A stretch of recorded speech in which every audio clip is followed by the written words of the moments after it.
Hi everybody! Today we'll be reading The Egg by M.P. Robertson. Here's the cover. What do we think that this is going to be about? And who do you think this is? I'm excited. Let's find out.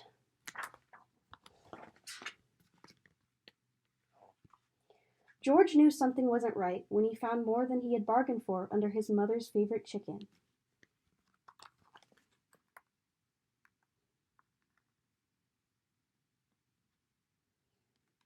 See that big egg there? He moved the egg to the warmth of his bedroom. For 3 days and 3 nights he read the egg stories.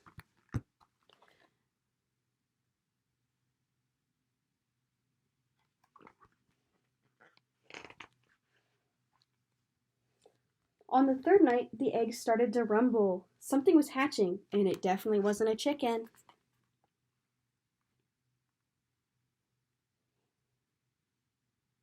Ooh, what do you think that is? What do you think's in that egg? Let's find out. When the dragon saw George, it gave a chirrup of delight. George didn't speak dragon, but he knew exactly what the dragon had said. Mummy! George had never been a mother before, but he knew that it was his motherly duty to teach the dragon dragony ways. Here's that dragon. So it was a dragon. Pretty cool, right? Let's see what happens next. The first lesson he taught was the fine art of flying.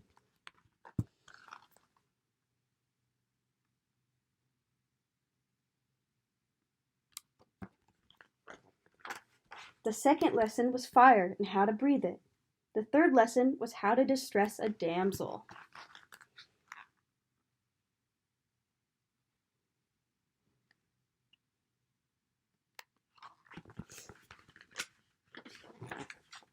And the final lesson was how to duff a knight.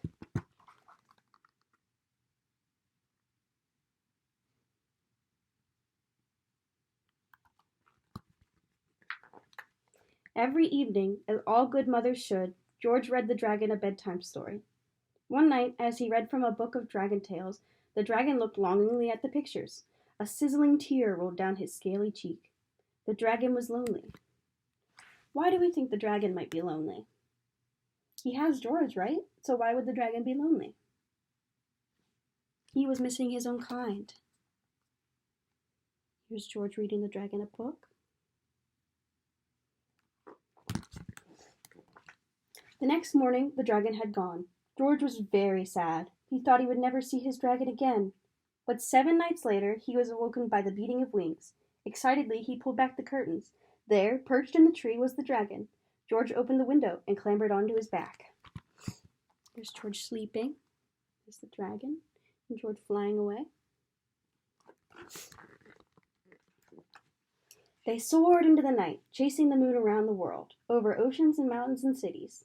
Faster and faster they went, until they came to a place that was neither north nor south, east nor west.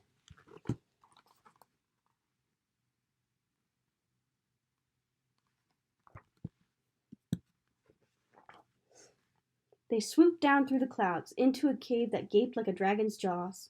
This was the place where the dragons lived. The dragon gave a roar of delight. He was home at last. See there, there's other dragons.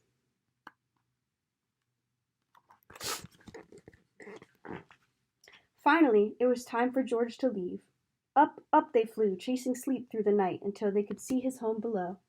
George hugged his dragon tight, and the dragon gave a roar.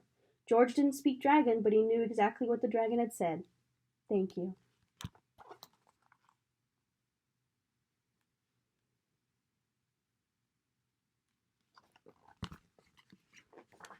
And that's the end of our story. Here's the back cover art. What was your favorite part of the story?